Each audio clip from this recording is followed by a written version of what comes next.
kutokana na spirit walionayo, uwanja umeitika. Mambo ni mazuri kabisa kwa upande wa mnyama Simba mara baada ya hapo jana kutinga hatua ya nusu finali ya michuano ya kombe la shirikisho barani Afrika, lakini kubwa zaidi ni mazungumzo ya kocha Fadlu Davis baada ya dakika 90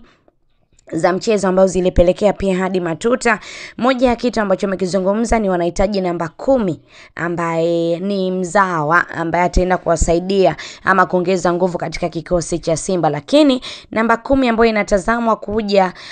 kuweza kukidhi vigezo vya kutoa pale Msimbazi ni mchezaji Faisal Salum Feitoto ambaye amekuwa akihusishwa na wekundu wa Msimbazi Simba kwa muda mrefu, licha ya kwamba bado ana mkataba wa mwaka mmoja na Azam FC. Mambo ndo yako hivyo, tuambie na wewe maoni yako kuhusiana na hili, lakini kubwa zaidi tu